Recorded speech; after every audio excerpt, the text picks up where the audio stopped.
Good afternoon, everybody, and welcome to this new session of our doctoral seminar series. My name is Dominique Sonda. I'm a junior research fellow at UMA, the Institute for Humanities in Africa, at the University of Cape Town. The seminar is streaming on Facebook at the moment, and you will also find a recording later on our YouTube channel. To ensure the safety of the session, we are asking participants to please include their full names when they register. If you haven't done so, please rename yourself. You might find yourself temporarily placed in the waiting room otherwise. In the doctoral seminar series, we invite our guests to reflect on the challenges and strategies of the doctoral work, with a particular focus on turning points and critical experience that shape their research journey. Our speaker today, my colleague, Dr. Wangui Kimari. She's my colleague at UMA, and she will speak on research encounters with and for outlaw Nairobi. Dr. Wangui Kimari is an anthropologist. She's also a junior research fellow at UMA. Her work draws on many local histories and theoretical approaches, including oral narratives, assemblage theory, urban political ecology, and the Black radical tradition. She's also in our AI and Future Hospital program at UMA. And I have to mention, and maybe she will later, Wangui is also the Participatory Action Research Coordinator for the Madari Social Justice Center, a community-based organization in Madari, a poor urban settlement in Nairobi, Kenya, and an editorial board member of the online publication Africa as a Country. Wangui, welcome to the doctoral seminar series. You have the floor. Thank you. So, morning, everyone. I think it's still morning where most of you are. Today, it's really just a sharing of my research journey and how I got to do the research that I like to do and that I've been doing for about 14 years. And I would like to say that I think some of the audience was meant to be doctoral students. I think I would love to say that it's formulaic, but in a profound way. I would like to give you this like adventure-filled, testosterone and everything filled story, but really how I got to where the research questions that I grapple with and the research that I'm doing was really quite arbitrary and not so formulaic. But I hope that the learnings from this process can help inform some of the work we're doing, or if you're a doctoral student or postdoctoral student or just a researcher, maybe we can, by sharing some of what I've learned along the way, can inform or help you, prompt other questions in your life. So just from the outset, I would like to say, and maybe I should start sharing my screen now. So from the outset, I would like to say that if you take anything from this 15, 20 minutes, please take the following. First, that we should try and shape our research questions or research, the research we're doing according to the questions that our people are grappling with. I mean, there's so much. I'm really not in support of research for research's sake. And it's easy to say that as an academic with lots of privilege, but we really should try and, as much as we can, shape our research work so that it's both with and for the people that we are investigating life questions with. So that's one thing. The second thing is that I know we are in academia, but it's really important to foreground relationships in the work we're doing. For me, research is not semi-structured interviews, it's not a proposal, it's not research. Ultimately, for me, is relationships. And these relationships, unfortunately, as a doctoral student, you can't write in your methods section, I will build relationships. That will, your supervisor will probably be like, But if you say, oh, I will create rapport, all of these things, it makes sense. But ultimately, relationships are so important, but I find not given enough value in the work that we write, how we write about the research that we do. And so just as a second learning or a second take home point, I hope that you can take is that we need to foreground relationships in in our research endeavors, because they really are the heartbeat of what we're trying to do. So with that said, I hope the journey that I will take you on for the next few minutes will convey how I got to those learnings, but that will hopefully be useful to you in some way. So in 2007, being employed at HUMA, although I like being employed at HUMA, or being an academic was very far from my mind. I was 22. I was one of the people who are like, yeah, we need to do this because the revolution is happening tomorrow and things are going to change and this is what we need to do. So, and that's a watershed moment for me, because you'll discern, that was the first time that I went to the community that I work in, that's known as Madari. So I was in protest and all of these things, and my middle-class parents were like, oh my God, this girl she's become like a white person, you know, she's just like doing all the things she wants to do. She needs to be a responsible middle-class African who gets a job in a bank or something. But I was really just trying to explore all of these different things. But above all, I got to a geography in Kenya that I had never got to before. And this was Madari. This is a poor urban settlement. The population right now by the census is about between 250,000 to 300,000 people within a 3 square kilometer radius. And so, I mean, that statistic itself should tell you the kind of densities, the kind of inequalities, the kind of basic services that are not there. And so since I got there in 2007, I had not gone there to embark on any research project, but to just try and understand just the dynamics of the city, to see how I could contribute to undoing the colonial dynamics of the city. I mean, I can say that now with reflection, but when I went there, I guess I was just 22 and doing what 22-year-olds who have the urgency of the world on them would do. And it was only in 2011, 4 years later, that I started thinking about the experiences of Madari, of these communities, were ringing in my head, because for a long time I had thought about them solely as, because instinctively these differences, you encounter them as the differences between your life and the lives of your new friends, you know? They don't eat how I eat, they are harassed all the time by the police. But it was only 4 years later, as they were from conversations with people, and also just being in the sight and the viscerality of life all the time, that I began to think about these encounters or these relationships as informing some of the questions that I was grappling with in my life. And so this allowed for these research questions that are now in my work. So, or my work before I started AI work, but also my ongoing work. So these are, how do we understand urban planning from its outlaws? And I'll talk a little bit about what I mean by outlaws, and what immaterial and material tools do poor urban residents use to navigate spatial management grids that decide not only who lives and who dies, but how those people who are left to die must live. And so without a doubt, I would not have arrived at these research questions without 4 years of just trying to understand the city, of building relationships, of bearing witness in ways both generous but also problematic, bearing witness to the grave realities that people live in our city.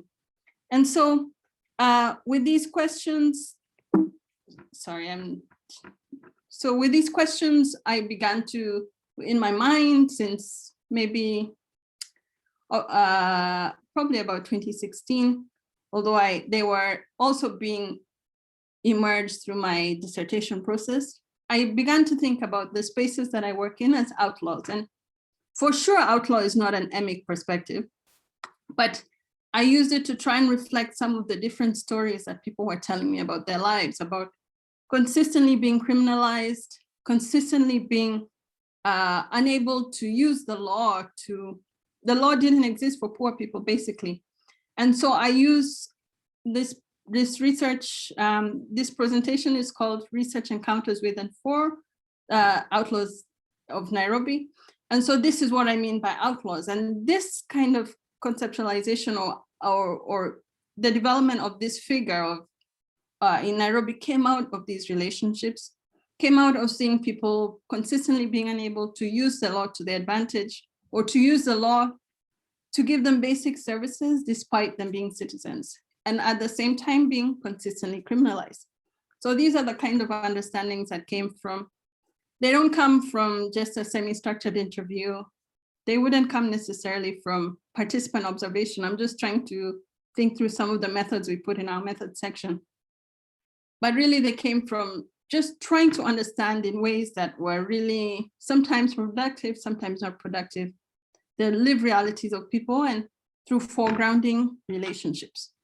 So how did I get there? What are some of the dynamics that people are facing? I mean, for most of us here, it's, we know this, but I just thought to point some of them out. So this is Madari, the outlaw space that I've been working in since, as a researcher, maybe about since 2011, but I've been trying to engage in community work since 2007. And some of the things that people are facing are forced evictions, frequent fires, flooding, you can see. So these are the kinds of experiences that, through hearing how people narrativize their lives, allowed me to think, to emerge these questions, but also to emerge this understanding of how they're perceived, both by the formal Nairobi administration, and also in the narratives that are perpetuated by public discourse, whether it's by middle-class people. And so ultimately, at the same time, besides these experiences, one community leader asked me once, and this I think is really important: do you just want a native informant as a rubber stamp, or do you want participatory justice? We need to cure the mentality of the native informant that extracts information without building skills for community social struggle.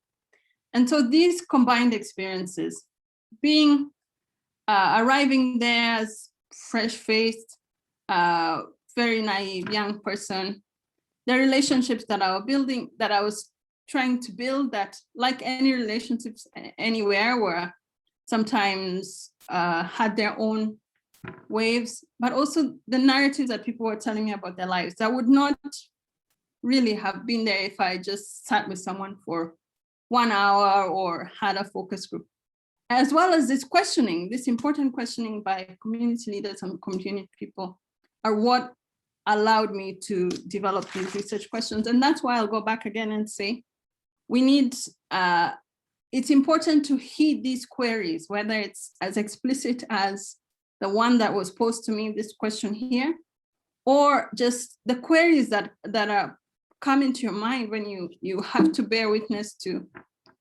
people whose houses will be demolished in 30 seconds, like in the colonial period, 30 seconds flat, consecutively throughout the year. These prompt questions in you, and that's why we have to, as I was trying to say earlier, we have to, in the ways that we can as academics or burgeoning academics or reluctant academics like myself, try and make sure that our research endeavors are attentive to people's struggles. And also it's trying, not only being attentive to people's struggles, but trying to build relationships which are very hard across so much power difference. This is what will hopefully inform, I think, a more people-centered research process. But at the same time, if you don't want to listen to me, not that you have to, sorry, we can listen to Fanon, who says, and I put this here just in case there was, I like Fanon and I like this invocation, but also I'm sure sometimes doctoral students need a quote from Fanon in their work, in your method section. But Fanon also says, the colonized intellectual who wants to put his struggle on a legitimate footing, who is intent on providing proof and accepts to bear himself or herself in order to better display the history of the body or his body, is fated to journey deep into the very bowels of the people. And if we think about what research is. It's about this journey. It's about seeking to understand the various dynamics and structures and relationships and processes that animate people deep, deep, deep in their bowels. And so this is something we must do. We must bear ourselves. Bear ourselves means forging relationships. Bearing ourselves means implicating each other in people's lives and in people's struggles. And so this is what, and just by way of conclusion, this is what I've been trying to do in order to do research with and for Outlaw Nairobi. So I'll stop here now. Thank you. Thank you so much, Wangui, for this presentation. I think we have many questions for you. We have a little glimpse into your research and your engagement, and I think I will let in a few minutes the member of the audience ask their own question. I was so happy when you insisted on the fact that research is about relationships. Sometimes, I want to believe that, especially ethnography is about also making friendship and like developing relationship, even if they are not friendship, but developing relationship in the time. And that's why it involves, as you also mentioned, involves more than one encounter. It's a process. It's something that you have to nurture and to really commit to. It's not a a meeting for an interview. And yeah, thank you for putting the emphasis on that. But I believe also for I don't want to discriminate against non-anthropologists, and I think research is as research process are also about relationship, the artifacts, but also the scientific communities and the public, so yeah, I think that's valid even for non-ethnographers or not anthropologists. I have a question because I was fascinated by what you have said about outlaws and also the connection to the colonial period and the way the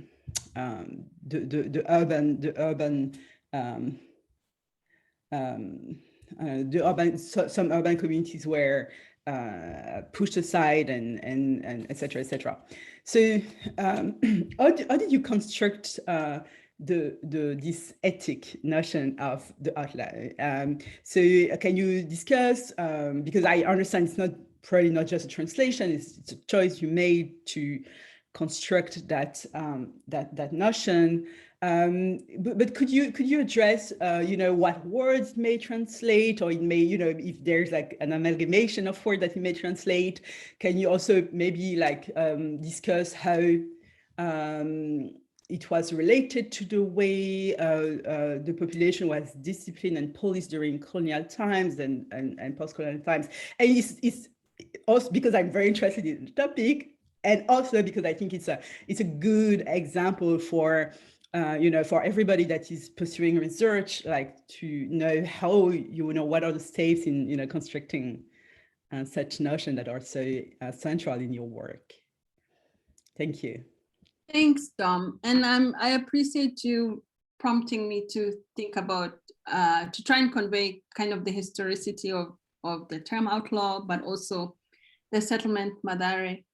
So Madari is, and you should, if you see the UN or anyone who works for UN Habitat, you should tell them that slums are not just rural urban migration. I think there's this narrative that slums, which is already itself a pretty derogatory term, are being composed of these people who are running away from rural to urban, and it's fairly recent. But in communities like Madari that have existed really since, at least in the archives, since about 1921, it was a former quarry, etc. These are communities that have right now almost the 5th generation of dwellers there. And since it's documented in the archives, even from as early as 1921, it always had this.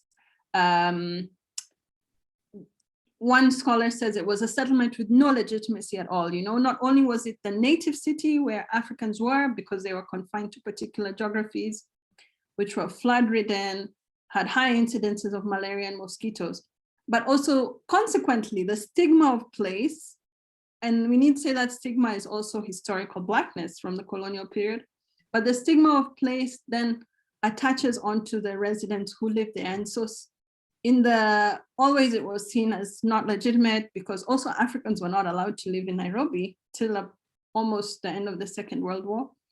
So it was this twilight area, no legitimacy, no formal housing. And since then, it's never had any basic services. And for me, even if there's always these excuses from the city administration that there's no services because people don't have tenure security, which is true, or people are, the topography is uneven. For me, it also emerges from urban planning that builds on narratives or discourses about people. So what are some of these discourses? In the 1940s, Madari was seen as a place that was the heartbeat of the urban anti-colonial struggle. So it was seen as the headquarters of the Mau Mau, or the Kenya Land and Freedom Army. So it already has this stigma of dissidents, of ungovernable. In the immediate post-independence period, Kenyatta, the president, the senior, because now he's unfortunately stuck with the junior, but the senior was saying, all these people are just making town dirty and disgusting. They need to go. They just make illegal alcohol every day. They're all prostitutes and sex workers. So there's this ongoing stigma that, and you can see that cascades into every decade, which configures residents as outlaws or criminals, etc. But equally, and I'm really glad that you asked me this, people then narrativize themselves, not everyone, of course, but people I was talking to, as descendants of the Mau Mau, so ungovernable, we are, if they're Kenyans here, they also say we're kiherehere, we are loudmouths, we are loudmouth activists. So it's these conversations with people and understandings about how the archives perform them, and present them as outlaws, as the people who will be arrested and spit in the face of the police. They'll take oaths against the government. That's how the archive presents them. But equally, how people narrativize themselves as descendants of the Mau Mau. And it was only in Madari, this settlement that you saw, where there was a Mau Mau road, even when the Mau Mau was banned in Kenya until 2000. Can you imagine that?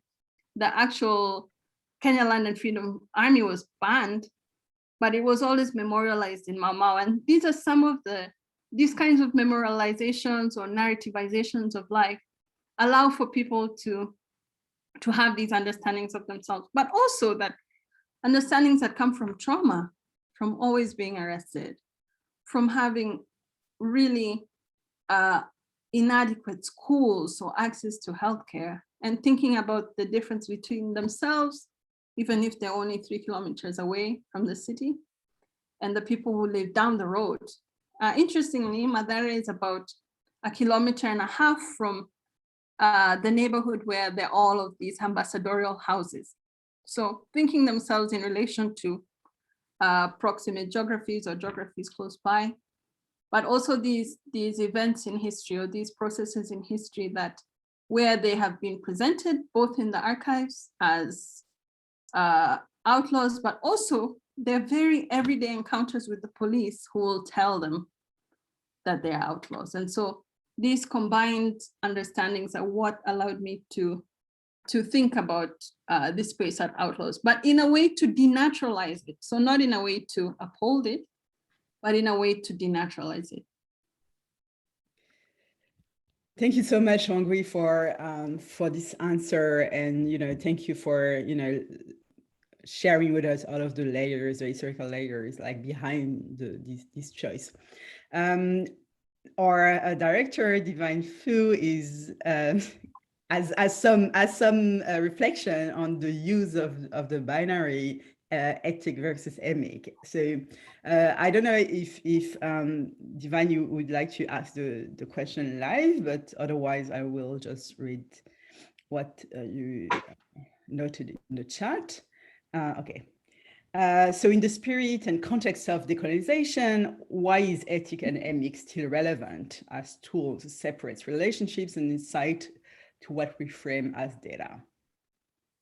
Thank you, Divine. I don't know if I can you give me permission to answer that in a long-winded way, slightly long-winded? Yeah, I think I can. I will, you know, I will make that choice. I'm in charge.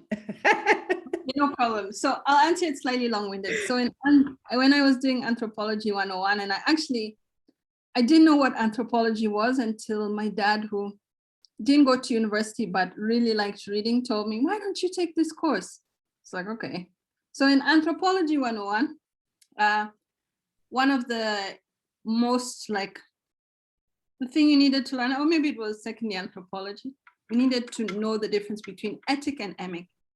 And for me, how it stuck in my brain was Attic. I took the T to mean external. So Attic meaning external understandings of yourself. So for example, Trump has an Attic understanding of Wangui Kimari or Fuma. And Emic, I took the M to mean me. So my understanding of myself. I don't know if that's a useful way to distinguish them.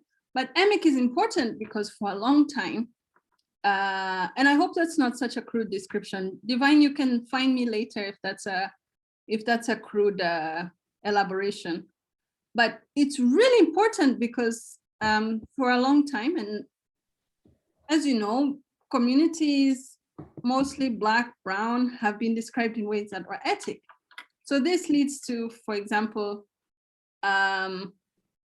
in South Asia, the Herodotus or whoever will write that Asian people have hands that are like an umbrella, because someone had seen, some traveler, Marco Polo, had seen people in China holding an umbrella, and so subsequent narrations of them were that they had a hand that was an umbrella.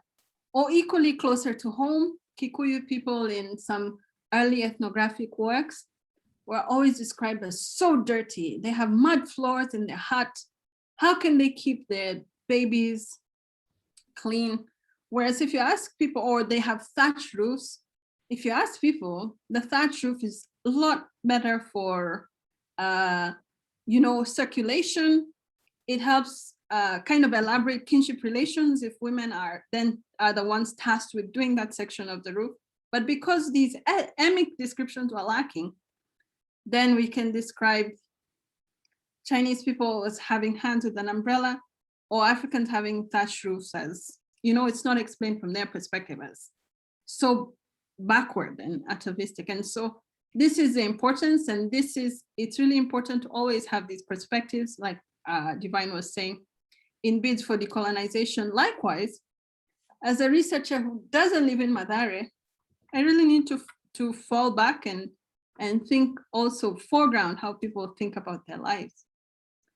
And so I shouldn't perpetuate understandings of, these are like in the literature, I think in urban studies of Nairobi, it's very developmentalistic. So it's like they are on this stage of development, or these binaries created about people that don't allow them to foreground their lives. And if I had not been keen to try and invest in relationships, I would not have then understood that people still in 2021 identify as descendants of the Mau Mau or the Kenya Land and Freedom Army.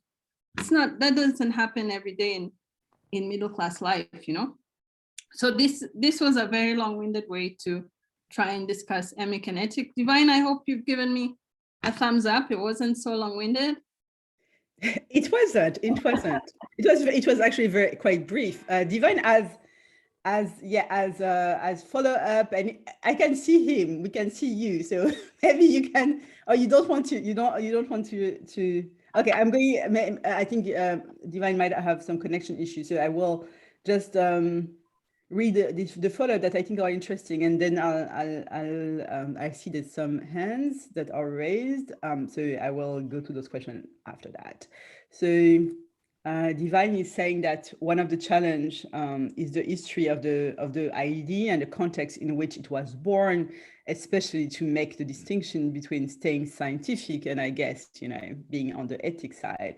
And so scientific and rational and going native.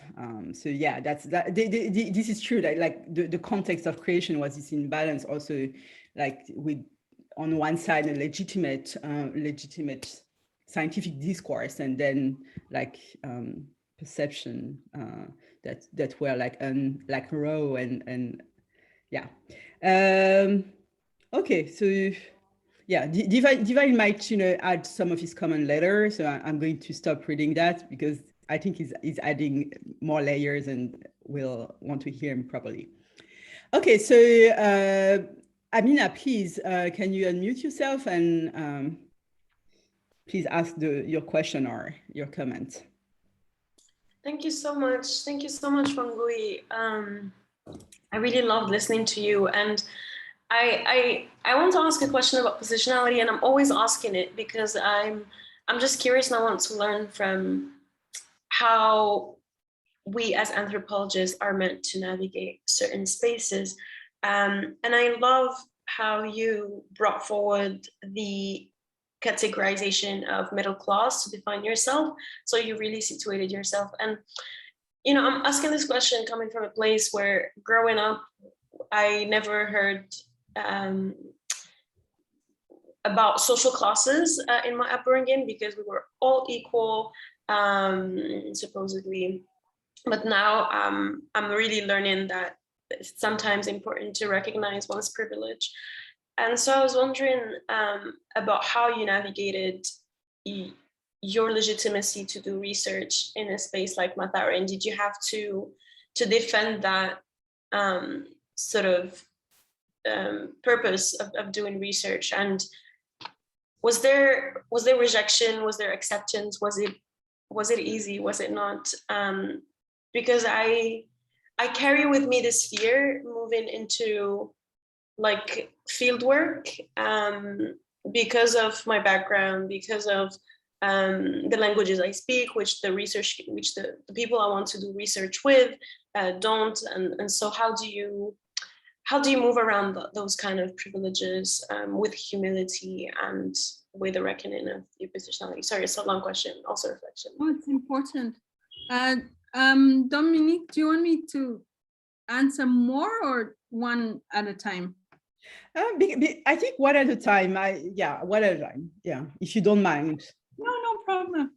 So I mean, in one sense, I didn't go there as a researcher. I mean, but I'm still obviously embody like overeducated middle class person who has no idea what experientially the day-to-day negotiations people have to face. And I think obviously every time I go to Madari, I leave it, so people know I leave it. And this is, I would say, after 14 years of being committed to this space, I still have to negotiate positionality, but that's fine. Just deal with the hard questions people ask you. I know I really appreciate when people are like, you're talking with your middle class privilege, and I completely respect that pushback. But to get to that pushback, you need to invest in relationships that are try and invest in relationships that are long term. Right now, many people in my lives really live in Madari, and they'll come to my house. I have water all day, every day, like falling out of everywhere. I have electricity all day, and they know that distinction, but our relationship is not one where you need to point it out all the time, but I appreciate being made cognizant of it, and I always push myself to be cognizant of it because it shapes so much. But until now, my life with people, they know I'm a researcher, but that would not be my my identity in Madari. They probably refer to me as, in slang, I think to call a middle-class person in Kenyan slang, you say, Uyo punk, the punk or the Barbie. Oh, they'd be like, oh yeah, Wangui, the punk or the Barbie, cool. She came here, that's fine. But I think we've come to a point where it's a identifier, but it's maybe signifies, it doesn't always signify something bad. They're just identifying me. But honestly, Amina, you just need to have thick skin. And if you're really committed to being there, then we need to commit ourselves to having hard questions, but equally having relationships where we can also ask questions if we feel that our position is being taken as a crutch. And you know what I mean? Obviously, there's no total equality in that relationship. But after however long, we need to try and form relationships where we can also ask relationships back. And I think it's important to say that when I first went to Madari, I think my mind had, it was operating in binaries. It's like, rich people are the worst forever, even if that's kind of my slight demographic. Thank you, Huma. Huma has made me rich, actually, my first salary. But people are like, I think I had that distinction that people who are struggling are always innately good, and people who are not struggling are always innately bad. And I appreciate that every day I have much more complexity. And I'm moving away from binaries because for sure there's really oppressive structures that shape how people are, but we also, there are good people and bad people everywhere. And I know I've rambled on for a long time, but the take home from this is just invest in that relationship. And there are things you find, privileges you never thought that were yours, you know, or that never were rang always in your mind as yours. And as you move different stages of your life, for example, now I'm a mom, and I look at until I got to this stage, I didn't realize ultimately the extent of privilege that I had to give birth in a private hospital with all of these services. So at every stage you move through your life, you yourself also, that your privilege is highlighted to you. But hopefully, and ultimately, I hope that also gives us more fuel to try and contribute to a more equal world however we can. Thank you, Wangui, for this answer. And I'm glad that Amina can hear and learn also from your experience, like because it's particular also to live this difference and those, yeah, those those inequalities when it's your city and you leave the divided city and you are going back home after a day of ethnography. It's very different from me that just like arrived like a weird relative like in Madagascar, you know, and people have no idea what is my context, or they don't imagine how it is. So it's quite different. But thank you so much. I think that's very useful for you know, somebody like Amina that's doing research in our home city. Okay, I'm going to Adriano. I think Vanessa came after. So, okay, Adetayo, please, you can have the floor. All right. Thank you very much for giving me this opportunity. But I would just like to ask one or two questions. And as a researcher in Nigeria, or a doctorate student in the Department of Obafemi Awolowo University, the Department of International Relations, Obafemi Awolowo University, there is this question in my heart, and I think I should ask you because I'm trying to wrap my mind around the fact that you live in this place. I mean, I'm trying. I don't want to assume you live in that kind of environment you showed us as a researcher. Doing research, I believe not just in the name of research, but you have an expected outcome. So I want to ask, over the years, how have you been able to impact this community or this society, this space that you understudied for years. You know, I've been asking co-researchers, I've been asking colleagues all over the places where I go, how have they been able to bridge the gap between research, policy making, and policy implementation? Obviously, you wanted something to come out of this place. I can't really pronounce the name of the place you showed us, Masawale, Masareba. I'm a Nigerian, I'm a Yoruba guy, but sincerely, what is the outcome of your research? I'm not talking about I'm not talking about the paper outcome. I'm talking about the policy outcome of your research. How has the South African government been able to, you know, how have you been able to, influence the South African government to, ameliorate the condition of the people living in that place? What are the challenges if you have been able to, influence the government policymakers? What were the challenges you encountered in the process of getting the policymakers to subscribe to your research? How have you been able to do that? What are the challenges that you face? Um, I want to commend you for really taking your time, spending enough years to stay in this community or to understudy this community. Obviously, you are a social scientist, or let me say you're trying to be socially scientific. It's an applied research anyway. But what is the outcome of your research on the society? I mean, the policy outcomes, apart from the paper outcomes. I know we write body conclusions and recommendations. How have you been able to enjoin the policymakers to, uh, impact the society, change their current situation, and transform their realities? Thank you. Thank you, Adetayo.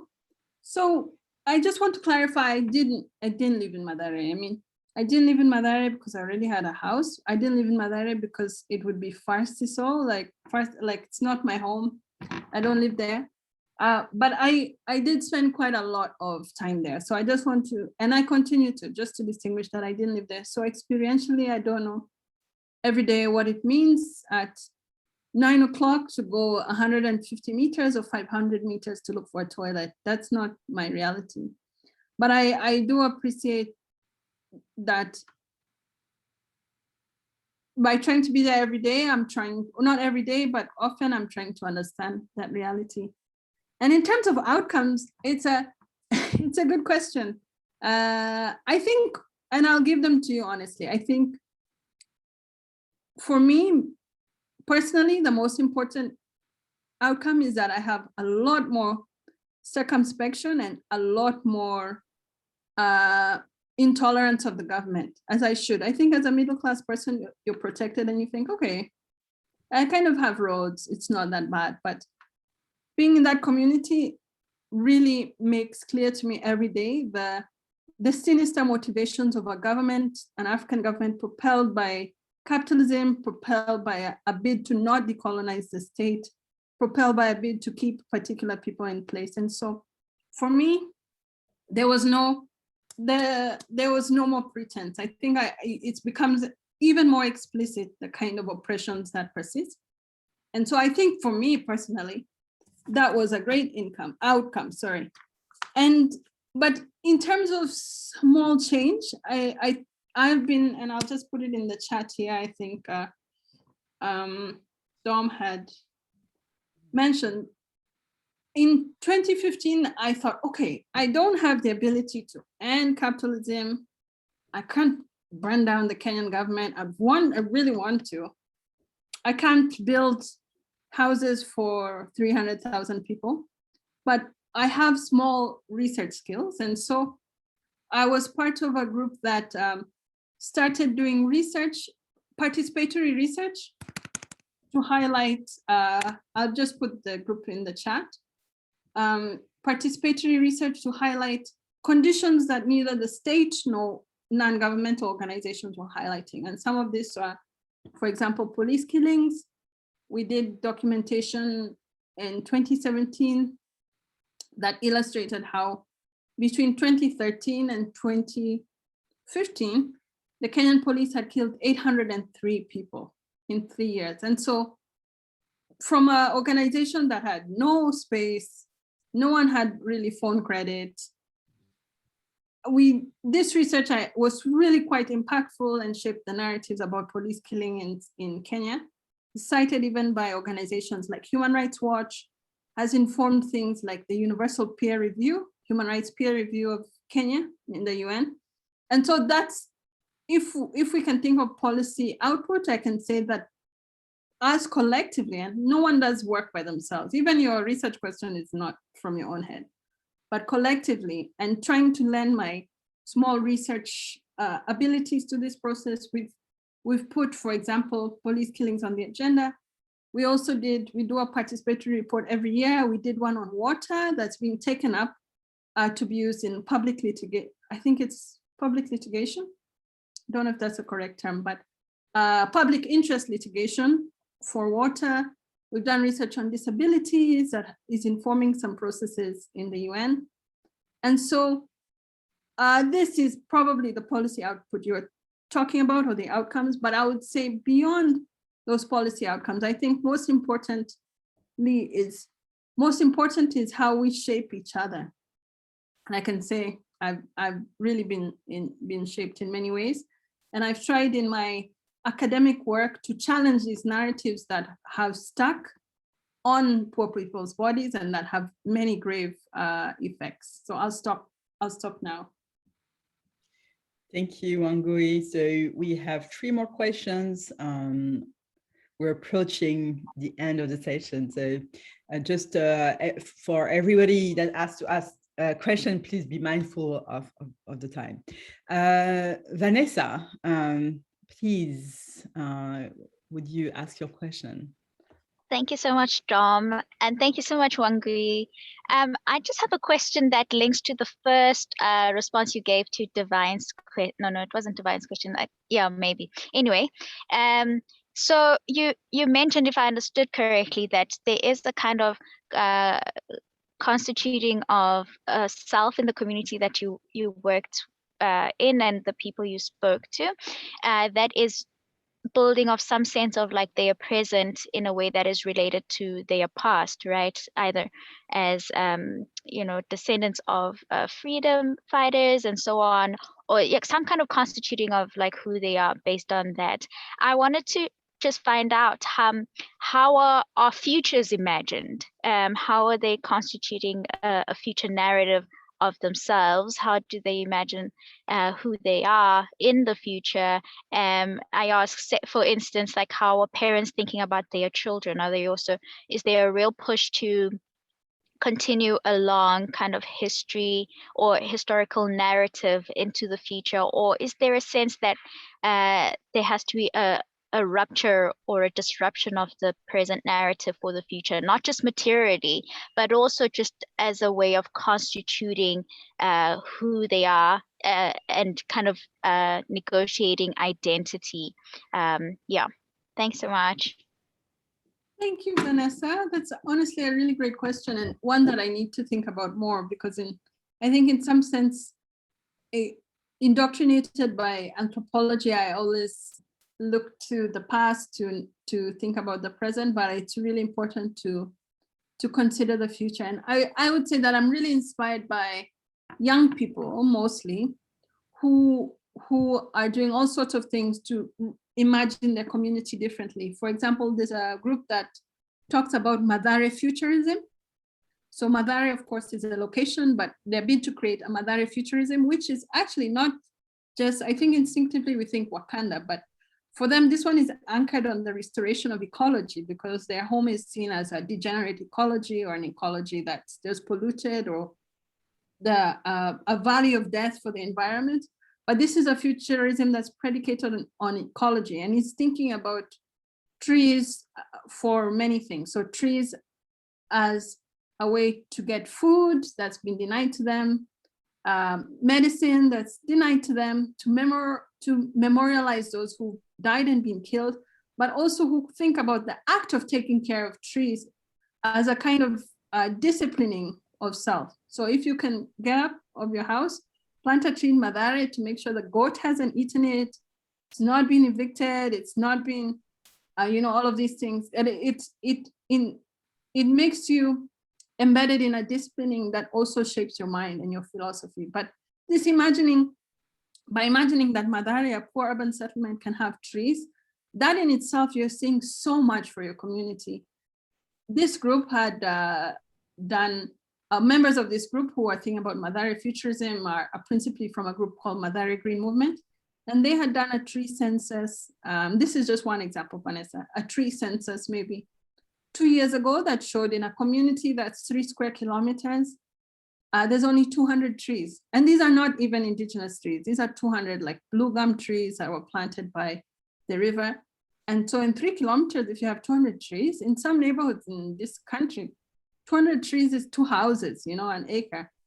And so by being cognizant of this, but thinking that your home environment can be a place to have trees, not to sustain a bourgeois environmentalism, but to enable a growth in self, a particular establishment or conditioning of self. I think that those are some of the future possibilities that people are seeing, but also to charge against the idea that poor people should not have trees and that we should live in an environmental apartheid state forever.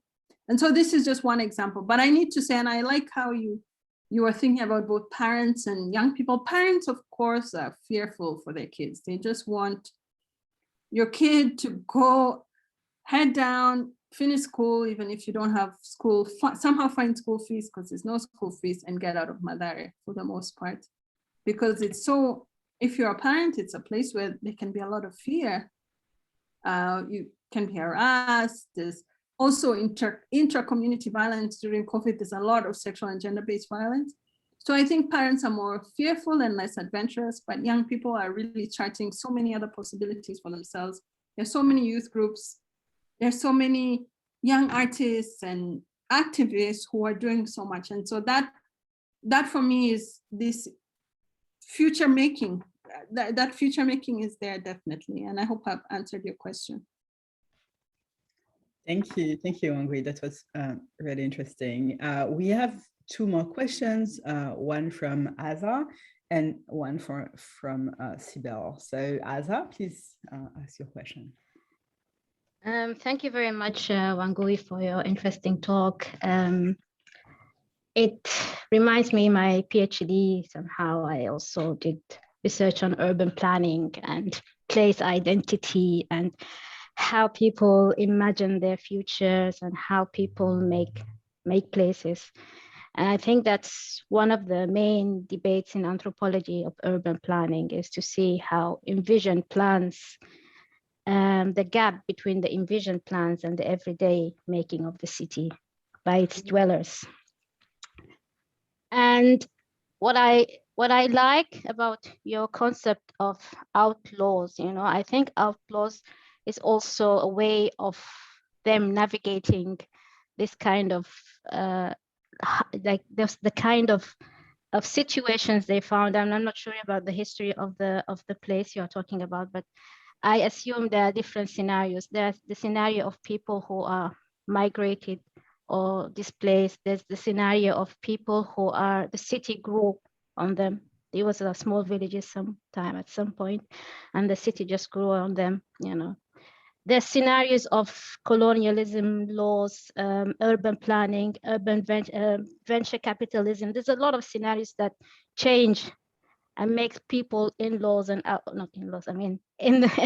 recognized as official and non-official outlaws, So it's also, I assume it's their own way of having this kind of transversal relationship with the official narratives. And I would like to, it also shows how they have the say. One of the colleagues here was talking about how your research impact policies, and it's not necessary to impact policies, but as you said, you created that sort of relationship. And of course, I'm sure, I mean, from the leader that you quoted in your work, I mean, it's definitely those people are so well organized, and they know how to fight for their own rights. You know, they are not waiting for the city to, they make the city actually, you know, they're not waiting for city councils to come and help them or assist them. You know, they have their own ways of navigating. And I would like to know actually, how did you communicate with them, you know, let alone the policies, but how did you share back your research to them, you know? Where, I mean, they're already, obviously they're really organized and very powerful, so it will be interesting to know, how did you communicate back to them? Sorry, it was a long No problem. And actually, you think your conversation made me think that sometimes it's good if you position, I mean, despite the sinister criminalization, but if you position yourself as someone who is against the law, it's good for you because the law doesn't work for you, and maybe that's an intentional identity. But in terms of how I shared my research back to them, the funny thing is that the way that I try and make sure my academic work has a bearing on the participatory research processes. So it informs those processes rather than making people have to read like, unfortunately, more jargony article in whether it's Urban Geography or Journal of Eastern African Studies. So for me, that has a bearing on that participatory research more explicitly. At the same time, you know, it's really quite funny because many people don't think of me as a researcher. They're just like, oh yeah, that chick who's the friend of that one, or friend of Mama this one, or or the one who is at Madari Social Justice Center. I think our relationship is not one where my life as a researcher is foregrounded, and maybe that's a problem, but I'm much more, and not to say it's a secret, but I appreciate having a life where I'm the auntie of this kid or the friend of the water vendor. So that is for me something that I appreciate more, in that I'm not fixed as a researcher, but it's a bit more complex. But ultimately, to answer your question, the research that I do, I try and make sure it has bearing on these participatory reports, that then that way, with people's experiences and this academic or archival work, then you can go to an administration and they won't say that poor people are liars, you know, if they see this document. And so that's how I make it accessible. Okay, thank you very much, Wangui. Thank you, Wangui. And I can't relate more with the kind of satisfaction that you have when people forgot after years, forgot why you were there, you know, like my friend, sometimes they're like, what, are you a nurse? So yeah, I think that's funny and pleasing in many ways. Sibel, please, this is your turn to ask the last question of the session. I am so honored and so insecure that I won't ask a great last question. And thank you for pronouncing my name right. Hi, I'm Sibel. I really appreciate your work, Wangui. I think I've been thinking, I'm concerned a lot with sort of academic extractivism. And so I'm noticing so many professors and speakers, including yourself, we talk about creating research, not about, but with and for the people that we are researching or working with. And I think it sounds great, but it continues to sound very abstract to me. And maybe I'm in a headspace in which I continue to feel very skeptical that producing a paper with your singular name on it about other people, it's just something that I struggle with. And so what I'm wondering from you is if you can provide some sort of maybe concrete examples of what that looks like. Like, is there, you know, do the people that you were meeting with, your friends in these communities, did they say, you should actually tell the story about this pump in this way, or make sure that you include this, or change the structure to be like that? Like, is there a spirit of co-authorship that we can actually achieve? Is that sort of something that happens behind the scenes, or yeah, anything maybe sort of specific to kind of concretize this idea that I'm still kind of struggling with? For sure, Siba. And honestly, if maybe when I'm older and wiser, I'll give you a more nuanced answer. But ultimately, if your work is appearing in academic journals, it's for you. And we can't pretend that it's going to save the elephant population or whatever we're going to say. But it's for you. And you may, obviously, it in some sense, it's for you, sure. You're also trying to intervene in particular debates. Hopefully those debates have a bearing on people's lives. Hopefully, and I thank you for referencing the pump, you try and narrate it in the ways that conversations are had, in ways that honor people's narrative styles, in ways that honor people's, how people explain their lives. But ultimately it's for you. So we just need to be honest about that. But I've tried to put in the chat here some of the reports that we did that there's no one's name written on it. And there's no, I feel these ones we can really own as people-centered and community-led. So I put one here, the one we did on police killings, and you'll see there's no one's name on it, and the demands that come from there. And this report came out of conversations that prioritize the research question. So this research question didn't come from, of course, your experiences, but also like 10 cups of coffee. But it came from meetings that were consistently had that were part of organizing. And so I would say we are trying, and this is one effort that I'm part of, to do research that really is not trying to be extractive, but that also brings some of the academic work to bear in this process. But here there's no name, there's no journal, everyone owns it. When we print copies, people use their copy, it has a life of its own. And so hopefully I put one on water, I think the research report, and one on police killing. So these ones I can say at least 80%, even 90%, that they came from really collective community practices. And as academics, we just need to own. I have a job in Huma because I'm trying to, obviously, I love the vision of Huma, but I write in a particular way to submit to particular spaces, and we need to own that. Even if our research is trying to intervene in particular debates, we're trying to challenge really crazy structures, and we're trying to honor the narrative structures of our interlocutors. But ultimately, that's for us, because no one in Madari has access to those journals, has ever heard of them, and will make heads or tails with that. And I think, not to talk so long, but one way that also I grappled with that a bit more was when I was teaching in a Kenyan university, and I printed articles to take to people, including the pump.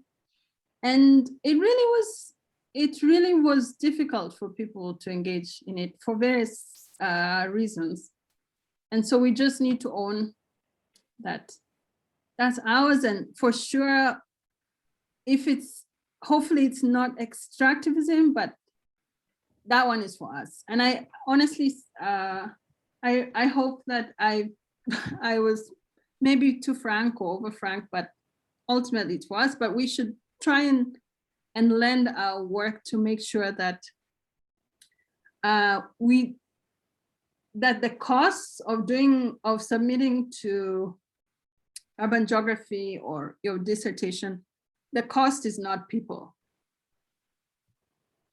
Thank you so much, Wangui. And I have to say, I particularly appreciated your honesty, and you can't be too frank. I think that's important to have those conversations, and then we can have ethics conversation, but not on the basis of lies and pretense. Like saying that we do more than we actually do, and to lie about our intentions, or trying to veil that there's some self-interest involved in research. Those are our lives or careers or revenues. and we don't necessarily share the successes materially with the people that we are working with. That's reality.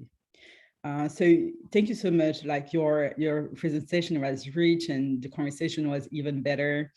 We had such a great time. I have many more questions. I'm sure others have as well, but luckily you are my lovely colleague, so I know that I have access to your mind and your conversation anytime I want. So yeah, lucky me.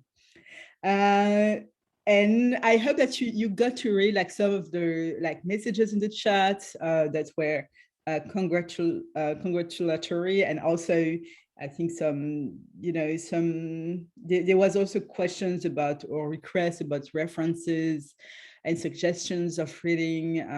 But you can always join Wangui through Yuma. So if you have pressing questions from Wangui, that's a way to reach out. Thank you so much, Wangui. Really appreciate your presence, even after you had so much to do like yesterday, and okay, thank you. Thank you all for making the time.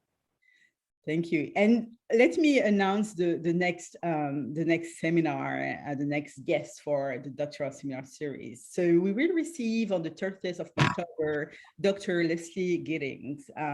The title for presentation is Participatory and Art-Based Approach in Health and Development-Related Research with Adolescent and Young People. And that's the session should be hosted by my co-conspirator, Angelique Thomas.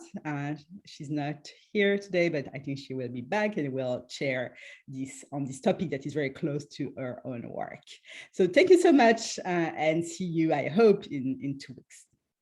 Thank you. Bye.